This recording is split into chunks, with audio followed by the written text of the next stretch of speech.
Who would be the best person to win the presidential election? More than 75 million people have already voted, and there is just one day to go until polls close. Look at this. The paper is hedging its bets here, saying Britain's hope for Harris win, but most think Trump will be US president. We can't call it here. Almost half of people apparently in this country backing Kamala compared to just under a third for Donald Trump. Now, before we debate Trump versus Harris, I should explain how the US election actually works. It's not just a case of counting all the votes across America. They use a thing instead called the Electoral College, which gives each state a certain number of what are called Electoral College votes. And they add up, you put them all together, they add a total of 538. So halve that, the winner needs 270 to win. If you win a state, by and large, you will take all the Electoral College votes for that state, with the exceptions of Maine and Nebraska, which we don't have to worry about too much. What makes the whole situation a bit easier to understand is that a lot of states just simply go the same way in every election. So let's have a look at the tightrope that these two candidates are on, with the help of our AI image here, because this is an election which is clearly very, very tight. So Donald Trump, Kamala Harris, Trump Republicans in red, and Kamala in blue. Steady states we look at first, the states that don't wobble, the ones that are bankers, which you're certain are going to go one way or the other. So about a dozen for the Democrats, and here they are: California, New York, Illinois, New Jersey, Washington, Maryland, Massachusetts, Connecticut, and just behind her left leg there, Hawaii, Rhode Island, Vermont, Maine with this split voting system, Delaware, and right at the end there, DC, Washington, where the capital is. Okay, those are the ones that you would expect to go Democrat. Then for the Republicans, Texas, Ohio, Tennessee, Indiana, Missouri, Alabama, South Carolina, Louisiana, Kentucky, Oklahoma, Arizona, Iowa, Kansas, Mississippi, Utah, Idaho, Montana, Nebraska, West Virginia, Arkansas, North Dakota, South Dakota, Wyoming. So there are more, but they don't necessarily add up to more because of the Electoral College vote system. So let's total the steady states, the ones that are bankers, that you would just not expect to change. And if you totally almost start the night with this, 188 in red for the Republicans, 175 Electoral College votes for the Democrats, if you just look at the bankers, and it's 270 to win. So they're nowhere near with the states they can rely on. But let's put them up there, the steady states, 188, 175. Now we look at the wobbly states. These ones are not quite so dependable, but we still think we can chalk them up to both sides. So here we go with the Democrats first. And you see down here the wobbly states. Okay, Virginia, Minnesota, Colorado, Oregon, New Mexico, New Hampshire, and Nebraska, the other one with the split voting system. So you add 51 more Electoral College votes. There she goes, 226. Remember? 270 to win. Now we look at Trump's wobbly states, and I'll just give him two. Florida should be his, can't be certain of it. Maine, with the split system, he should get at least one vote from. We'll add another 31 there. Okay, so with the steady states and the wobbly states, you think they're on 226 for the Democrats and 219 for the Republicans, and it's 270 to win. They're still not there. Now we get to the fun part of this. We have 7 states left, and these are the famous swing states. So here we have the classic American postcards, and we see in the north, so-called Rust Belt, Pennsylvania, Michigan, Wisconsin. You then have North Carolina, sort of midway. And then in the south, the so-called Sun Belt, Arizona, Georgia, Nevada. And if you add those 7 swing states together, you get 93 Electoral College votes. And combinations of those will be what put them into the winning corner. And it's mind-blowing. Actually, it comes down to those 7 states. It may just come down to Pennsylvania, Robin. Yeah, it might do. But I still think Trump is going to win. Do you? Because I think there are a lot of people who are quiet Trumpers. They're not going to say, because obviously he's so controversial. And so I would be I may be wrong, of course, but it just seems to me that the swing back, the Democrats aren't that popular. And Kamala Harris has a terrible reputation. This is part of the problem. I mean, even she was marginalised as vice president by Biden. He didn't want her. They only selected her because Biden pulled out. She's terrible in interviews, especially live, spontaneous interviews. It'd be interesting if she ever comes on this show. Well, she does arguably look more normal than Trump. I hope that's not controversial. I'll show you a clip here. She made a surprise appearance at the weekend on the sketch show Saturday Night Live, as if she was her own reflection. Have a look. Gosh, I wish I could talk to someone who's been in my shoes, you know? A black South Asian woman running for president, preferably from the Bay Area. It is nice to see you, Kamala. It is nice to see you, Kamala, and I'm just here to remind you, you got this. Because you can do something your opponent cannot do. You can open doors. So that is a reference to when Trump tried to get in a garbage truck and he couldn't open the door. I don't know, she looked good in that. That sketch was very funny. Kamala, it went on with this riffing off each other. It would have been massively rehearsed. And if you look at... it was funny, but, Trump did the McDonald's thing, which I thought was brilliant.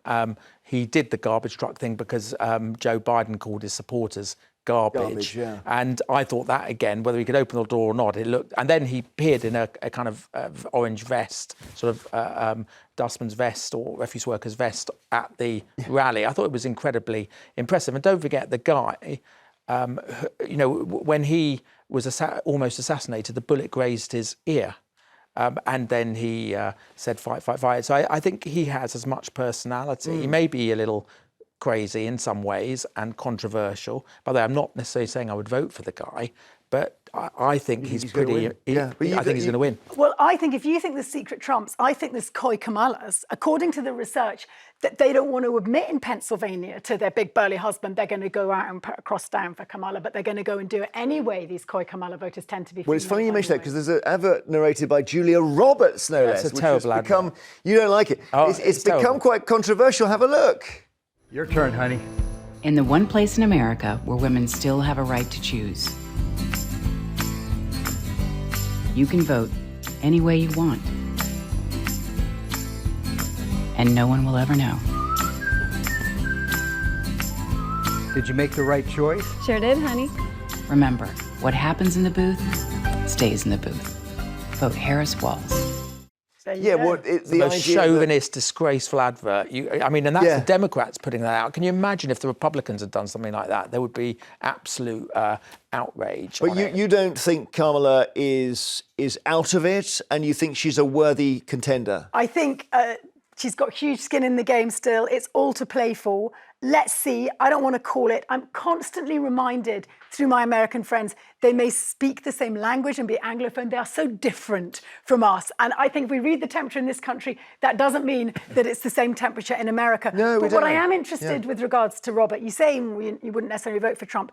Trump would be a disaster for Britain at the moment on so many levels. So I hope that secretly you're gunning. Well, no, I would probably abstain if I was American because I don't like Kamala Harris. I think she was pretty crummy as a vice president. And I think, and Trump, I'm much more of a Reagan, John McCain type conservative than a Trump conservative. But nevertheless, he's an Anglophile. I think when he was president, he brought peace to the Middle East almost by signing the Abraham Accords. I think he'd be very good on Middle East, he'd be much tougher on Iran. Where I think Kamala Harris is better is in terms of support for Ukraine. I'm worried that if Trump got elected, the impact that would have on Ukraine. And climate change, obviously he'll throw all that Kamala supports fracking, don't forget. So, there's swings and roundabouts, whichever way you look at it. Well, OK, Colin in London, who would be best? Let's be selfish about this, Colin. Who would be best for us? Hi there, Jeremy. Hi. Best for us is Kamala. Best for us is Tessa. Worst for us is Robert on your panel there. No, well, I know you don't agree with him, but you think Trump would be bad for Britain, do you? Oh, absolutely. And some of the things that Tessa's brought up is absolutely outstanding. The stuff that Trump has brought up, and I've been watching different sort of clips around from America and here, and you have to read between the lines. The man is just outrageous. Some of the things that he has done, even what he said I mean, you wouldn't even have him on a bike behind you, Jeremy. That's how bad he is. On a bike. Well, I mean, so this is his garbage truck moment. Yeah. I know, I mean, obviously he was... Oh, dear, he didn't open the door, did he? No, he missed, to be fair. We could show that clip again if possible, but he missed his hand, missed the handle. That's fine, yeah. But I mean, it happens to the best of us. That's kind of basic, but yeah. I don't know, Colin. I mean, he does connect. So the reason he seems to win is because he communicates power, right? And he get a sense that if he gets in there, he's going to do stuff. Now, you may not like it, but he's going to do stuff. Yeah, but you're saying, Matt, but you know, and everybody knows that he's... Sorry, there's a delay. No, there's no delay. We can hear you. Just crack on. Oh, sorry, I thought you were still talking. No, you're watching TV. But he is a convicted felon, isn't he, Jeremy? Fact. Yes, right? yes, fact. Okay, for serious crimes. Okay, for a serious. Well, crime. Stormy Daniels, hush money payments. Yeah, if that's serious. And other things. No, that's the only crime. Yeah. Okay, that's bad enough for me. There's other stuff coming down the pipe for him. Although if he becomes president, he might be able to cancel it. He can get away with it. Well, it may be so. I don't know. I mean, there's. I know, but I'm gonna put my neck on the line. I'm gonna say Kamala, and I think you'll see that the late voters come through. And in fact, I don't know how we can defend it, but I'm all for what Tessa said. And quite honestly, Jeremy, Tessa is an absolute talent, I'm telling you. Well, we know that, yeah. I'm getting very envious. Glad you're enjoying your morning TV. Jane in Dorset, hi. Hi there. So, what do you think? Who would be best for us? Absolutely Kamala Harris. I think what you're all ignoring are the women who are suffering in the USA because of the anti-abortion ban. And so what Trump has said, because he's actually scared on this one, I think. And he very early on said, it's nothing to do with me, the states are deciding. So the individual states now decide. Yeah, why is that wrong? That is not true if you followed him more closely. So he said that, why is it wrong to say each state should decide their own policy on this? And secondly, by the way, all the Christian evangelical groups are backing, the key ones are backing Trump. So if I don't see what is wrong with saying it's up to individual states to decide. That's what American federalism is all about, that the states decide their own policy. I have to say, that's the problem with white middle-aged men making decisions about women's bodies. And this is the outstep cry you're going to get from the female voter in America. Well, so I guess his Supreme Court knocked out Roe versus Wade because it's stacked with conservatives. And in the absence of Roe versus Wade, states were allowed to ban abortion, and some did. Is that fair? That's a very good upsum, and it is dire, the repercussions for certain women living in certain parts of America. But can we bring it home again? The one thing where Britain's held the line, demonstrated leadership, reconnected with Europe, is on Ukraine. It is bonkers in my head that a couple of voters in Pennsylvania, who probably can't even find New York on the map, are going to dictate what happens on the ground in Ukraine. I can't stress enough how high stakes it is at the moment. If you're Trump, right, you come to office and you've got one big thing. You know your place is secure in history if you can sort the Middle East out. So I know this sounds crazy. His first thing is going to be, all right, I'm going to bring in Netanyahu. So I agree with you on Ukraine. It's the one big thing that is black spot for me with Trump, because I'm very passionate about because he'll just pull out from. I hope he doesn't. I'm worried about Americanization. But on the Middle East, it's completely different. I think Trump was really good on the Middle East.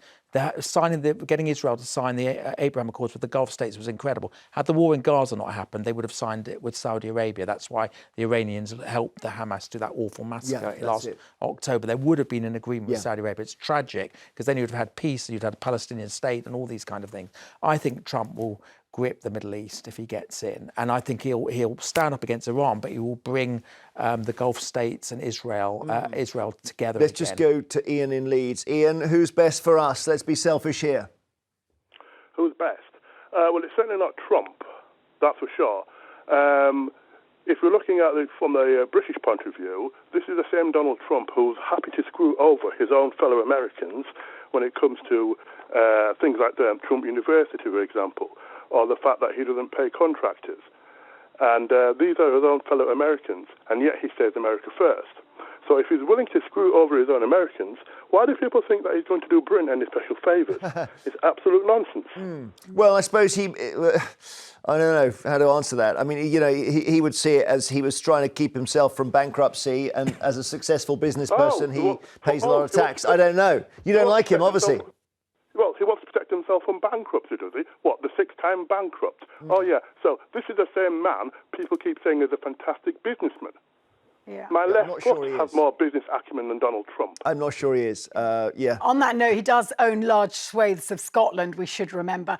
I just think it's very worrying. And more importantly, if we're looking for that elusive trade deal or even better trading relations, Keir Starmer is something of a mismatch with Trump. You're right about that, and you're right to be concerned, because it may well be, I've seen reports saying that the first thing they're going to do is shaft the Labour Party. So I don't know how that works. OK, thank you for talking about that with